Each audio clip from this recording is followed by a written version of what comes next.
சர்வதேச சட்டத்தை மீறி ஒரு வலுவான, அதாவது அமெரிக்கா நினைத்தால் என்னத்தையும் இந்த உலகத்தில் செய்யலாம் என்ற ஒரு போக்கை உலக மக்களிடையே ஏற்படுத்தி இருக்கிறது என்றுதான் எண்ண தோன்றுகின்றது. குறிப்பாக இந்த அமெரிக்க ஜனாதிபதியாக டொனால்ட் ட்ரம்ப் வந்ததின் பின் அமெரிக்காவின் போக்கு உலகத்தை முற்றுமுழுதாக ஆள வேண்டும் என்ற உலக வர்த்தக மையத்தை கட்டுப்படுத்த வேண்டும் என்ற ஒரு போக்கில் இருப்பதாக தெரிகின்றது. இது ஒரு காட்டு மிராண்டித்தனமான செயல் அல்லது ஒரு ஆஃப் ஸ்டேட்ஸ் எனப்படுகின்ற, அதாவது ஒரு ஜனநாயகத்தை மீறிய ஒரு அரசு என்கின்ற நிலையில் அமெரிக்காவை சுட்டிக்காட்டிய பொழுதும் பல தலைவர்கள் தங்களுடைய கருத்துக்களை தெரிவிப்பதை தவிர்த்து வருவதை கூட காணக்கூடியதாக இருக்கின்றது. குறிப்பாக அல்பர்டா மாகாணம் என்பது ஒரு பிரிவு வாக்குக்கு செல்லும் பொழுது அதன் தாக்கம் எவ்வாறு இருக்கும் போன்ற பல விடயங்களும் ஆராயப்படுகின்றன. கிரீன்லாந்து விவகாரத்தில் உண்மையிலேயே கிரீன்லாந்து அவர்கள் பாதுகாப்பிற்கென்று இப்பொழுது சொன்னாலும் அவர் பதவியேற்ற பொழுது அங்கே பலமாக கனிம பொருட்கள் இருக்கின்றன என்பதையும் சுட்டிக்காட்டியிருந்தார். ரய மினரல்ஸ் எனப்படுகின்ற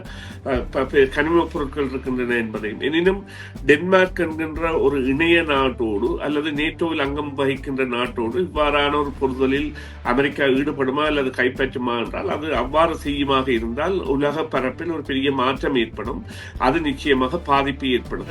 அண்டை நாடாக உள்ள கனடாவை அணைத்து செல்வதை விடுத்து அதனுடைய உள்நாட்டு விவகாரங்களில் மூக்கை நுழைக்கின்ற சக்தியாக அமெரிக்கா மாறுமாக இருந்தால் கனடா கூட வேறு பாதுகாப்புகளை நாடக்கூடிய, ஏற்கனவே தனது திட்டங்களை மாற்றிவிட்டது. அமெரிக்காவின் நம்பகத்தன்மை என்பது இல்லாமல் சென்று விட்டது என்பது நேரடியாகவே பிரதமர் கானி அவர்களால் தெரிவிக்கப்பட்டுள்ளது. அது காங்கிரஸ் மற்றும் செனட் ஆகியவற்றில் அவர் அங்கீகாரம் பெற வேண்டிய தேவைகள் இருந்தால் கூட பல முன்னுதாரணங்களை உதாரணம் காட்டி தனது எக்ஸிகியூட்டிவ் பவர், நிறைவேற்று அதிகாரம், அதாவது அவர்களுக்கு தெரியப்படுத்தாமலே நடவடிக்கைகளை எடுக்கக்கூடிய தன்மையை அமெரிக்க ஜனாதிபதி என்கின்ற பதவி கொண்டிருக்கின்றது. உலகிலேயே அமெரிக்க ஜனாதிபதிக்கு உள்ள அதிகாரங்கள் என்பன வேறு எந்த நாட்டின் ஜனாதிபதிக்கும் இல்லை.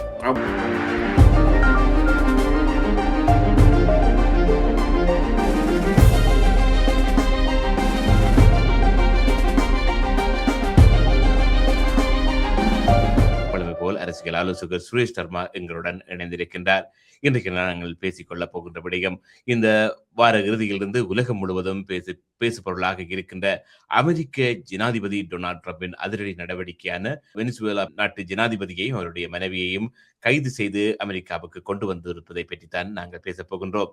இதை பற்றி பல உலக நாடுகளின் தலைவர்கள் தங்களுடைய கருத்துக்களை தெரிவித்திருந்தார்கள். பொதுவாகவே உலக நாடுகளின் தலைவர்கள் அனைவரும் இது ஒரு சட்டத்துக்கு முரணானது, இப்படி ஒரு நாட்டுக்கு சென்று இன்னொரு நாட்டு அதிபரை கைது செய்து தனது நாட்டுக்கு கொண்டு வருவது ஒரு உலக அரசியல் வரலாற்றில் ஒரு நடைமுறைக்கு சாத்தியமில்லாத ஒன்று என்ற மாதிரியான கருத்துக்களை வெளியிட்டிருந்தார்கள். இது தொடர்பாக மேலதிக தகவல்களை பெற்றுக் கொள்வதற்காக சுரேஷ் தர்மா எங்களுடன் இணைந்திருக்கின்றார். வணக்கம் சுரேஷ். வணக்கம். வணக்கம் தர்மா. வணக்கம் நேர்களே. நான் குறிப்பிட்டது போல் இந்த வெனிசுவேலா ஜனாதிபதியை கைது செய்து கொண்டு வந்ததன் பின் தற்பொழுது நேற்றைய தினம் கிரீன்லாந்து பக்கம் அமெரிக்காவின் பார்வை திரும்பி இருப்பதாக ஒரு சமூக ஊடக பதிவு ஒன்று வெளியிடப்பட்டு இருந்தது. அது அமெரிக்க ஜனாதிபதியின் ஒரு ஆதரவாளர் ஒருவரினால் அந்த பதிவு கிரீன்லாண்டை அமெரிக்க கொடியினால் மூடி அந்த பதிவு வெளியிடப்பட்டிருந்தது.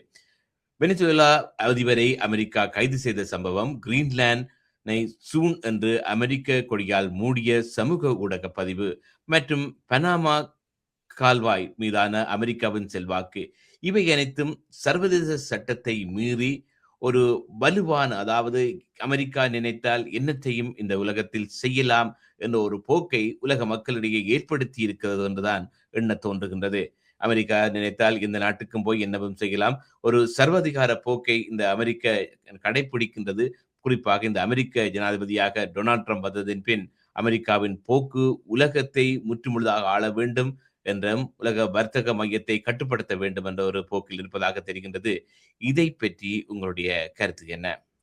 நிச்சயமாக இந்த கைது என்பதை நாங்கள் அனைவரும் அறிந்திருந்தால் கூட அதன் பின்னணி என்பது எண்ணெய் தான், போதைப் பொருள் அல்ல என்பதை ஏற்புடையதாக உலகம் மாறி வருவதை காணக்கூடியதாக இருக்கின்றது. இங்கிலாந்தின் பிரபல்ய பத்திரிகைகள் கூட தங்கள் ஆசிரியர் தலையங்கத்தில் இது ஒரு காட்டு மிராண்டித்தனமான செயல் அல்லது ஒரு ஆஃப் ஸ்டேட்ஸ் எனப்படுகின்ற, அதாவது ஒரு ஜனநாயகத்தை மீறிய ஒரு அரசு என்கின்ற நிலையில் அமெரிக்காவை சுட்டிக்காட்டிய பொழுதும் பல தலைவர்கள் தங்களுடைய கருத்துக்களை தெரிவிப்பதை தவிர்த்து வருவதை கூட காணக்கூடியதாக இருக்கின்றது. சீனா இது ஒரு மிகவும் ஒரு கேவலமான செயல் என்கின்ற ரீதியிலான அறிக்கையை வெளியிட்டு அதன் மூலமான அதாவது அவர்களுடைய ராஜதந்திர உறவு மூலமான செயற்பாடுகள் எவ்வாறு இருக்கும் என்பதை அறிய முடியாத பொழுதும் ரஷ்யா கூட ஆரம்பத்தில் கண்டித்திருந்த பொழுதும் அது குறித்த மேலதிக அறிக்கைகளை விடவில்லை.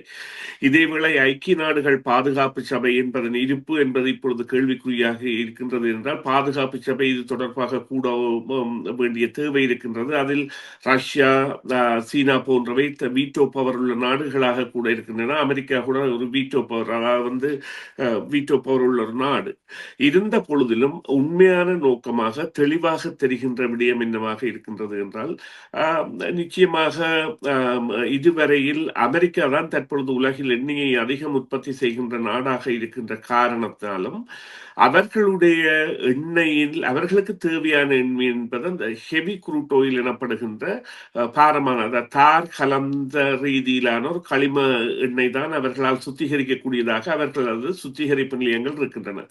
அந்த எண்ணெய் உள்ள உலகில் 3 நாடுகள், ஒன்று வெனிசுவேலா, மற்றது கனடா, மற்றது ரஷ்யா. எனவே ரஷ்யாவிடமிருந்து அவர்கள் பெறுவது என்பதில் எந்தவித இதுவும் இல்லை.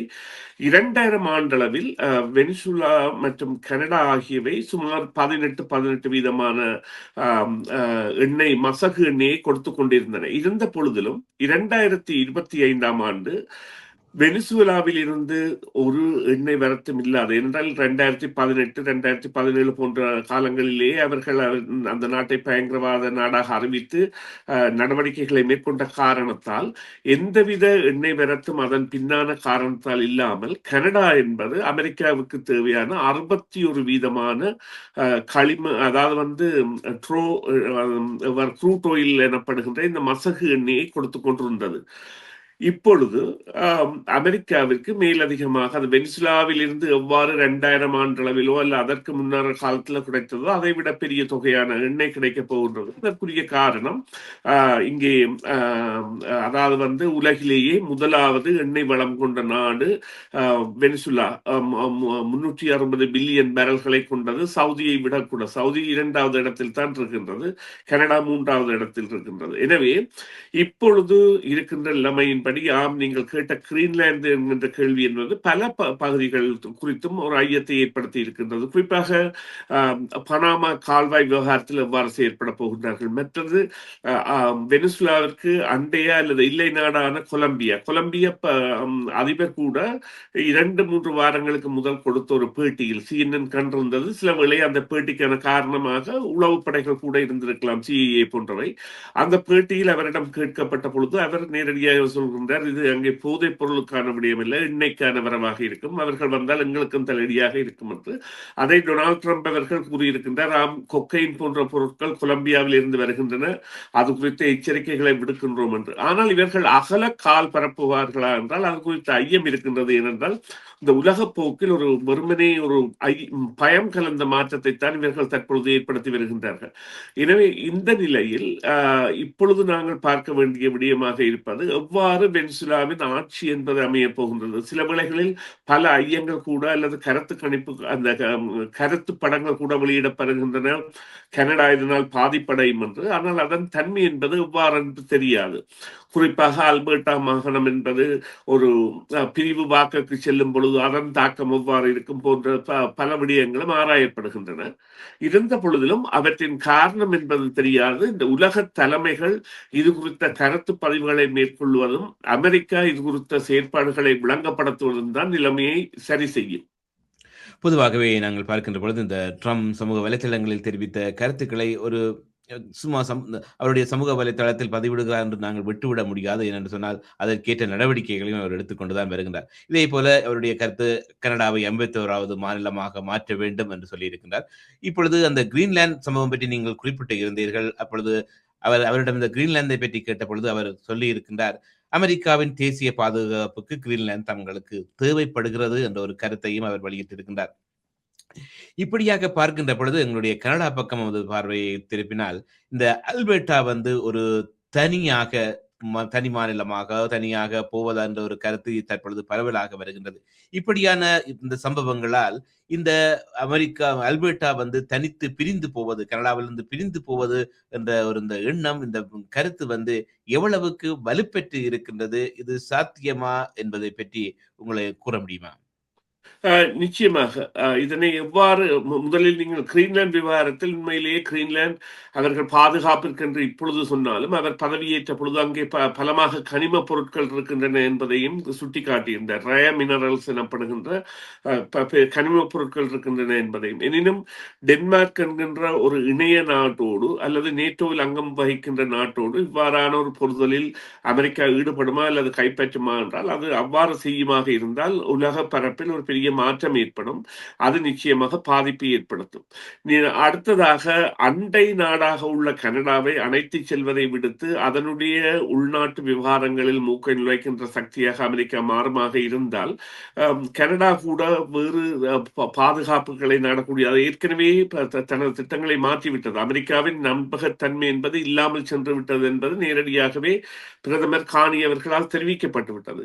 எனவே இது குறித்த மேலதிகமான செயற்பாடுகள் எவ்வாறு ஏற்படும் என்பது குறித்த நிலைமைகள் எல்லாம் நாங்கள் பொறுத்திருந்து பார்க்க வேண்டும். ஒரு நாடு கைப்பற்றப்பட்டிருக்கின்றது, அது எவ்வாறு கைப்பற்றப்பட்டது என்றால் கபடமாக என்பதில் எந்தவித ஐய கருத்தும் இல்லை. ஆம், ஒரு குற்றவாளி அவருக்கு சம்பந்தம் இருக்கின்றது போதைப் பொருள் கடத்தலில் என்றால் அது குறித்து நடவடிக்கைகளை எடுத்திருக்கக்கூடிய சந்தர்ப்பங்கள் வேறு விதமாக இருந்திருக்கும். ஆனால் கைப்பற்றி நாங்கள் அடுத்த சுமூகமான ஆட்சியை ஏற்படுத்தும் வரை நாங்களே ஆளுவோம் என்பது அங்கே மேலதிகமான செய்திகளை தெரிவித்து நிற்கின்றது.